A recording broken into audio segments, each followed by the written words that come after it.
Programang ito ay rated SPG. Striktong patnubay at gabay ng magulang ang kailangan. Maaaring may masiselang tema, lengguwahe, karahasan, sexual, horror o droga na hindi angkop sa mga bata.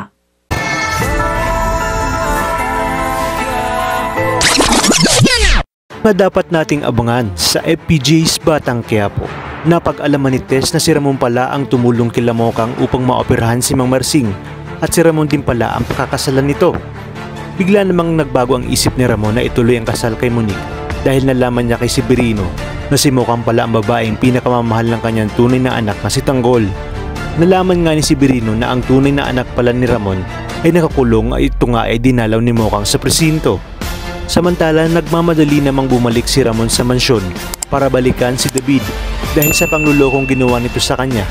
Ibinalita naman ng tauhan ni Olga na nahirapan umano silang sundan ng mga tauhan ni Ramon na nagbabantay kay Monique at hinala umano nila ay may alam na si Ramon sa mga palabas nila ni David. Ngunit dahil mautak din itong si Olga ay sinabi niya sa kanyang mga tauhan na napaghandaan niya na umano ang mga ganitong pagkakataon. At pag nagkabukuhan ay hindi siya papayag na madamay ang kanyang pangalan. Kaya naman sinabi ni Olga na kailangan maunahan nila si David bago pa ito magsalita kay Ramon. At kailangan nga niyang panindigan na wala siyang alam sa pagpapanggap ni David. Kinabukasan sinabi nga ni Mokang kay Aling Nita na may iba umano siyang napapansin sa mga kinikilos ni Ramon simula nang napanood nito ang balita tungkol kay Tanggol. Dagdag pa ni Mokang na mukhang tama si Tanggol na isang sindikato umano itong si Ramon. Ayon naman kay Aling Nita na parang nakita niya na itong si Alberto na siya ngang si Ramon, ngunit hindi niya maalala kung saan at kailan. Maya-maya pa ay nagtungo na nga itong si Tess sa ospital upang humingi ng paumanhin kay Mokang dahil sinsisi niya nga ito sa nangyari kay Tanggol. Tinawagan naman ni Ramon si Mokang upang sabihin na naiwan nito ang kanyang bag sa loob ng sasakyan, kaya naman sinabi ni Mokang na siya na lamang ang bababa upang kunin nito. At sakto naman napapauwi na din itong si Tess matapos ang kanilang pag-uusap ni Aling Nita. Sa pagbaba ni Tess ay laking gulat niya nang makita niya si Ramon kasama si Mokang. Kinabukasan nga, sa pagdating ni Ramon sa mansyon ay agad niyang inutos sa kanyang mga tauhan na kunin at dalhin sa harapan niya si David.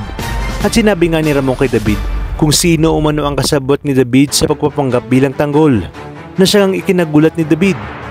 Ngunit wala namang maisagot itong si David dahil natatakot nga siya kay Olga dahil nauna nga nitong pinagbandaan ang buhay niya at ang buhay ng kanyang pamilya dahil pag nilaglag ni David si Olga ay papatay nito ang buong pamilya niya.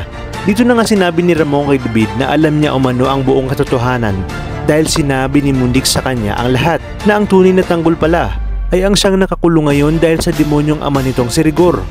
Sa inyong palagay, malalaman na kaya ni Rigor na buhay pa si Ramon at ang tungkol sa pagpanggap ng kanyang paboritong anak na si David?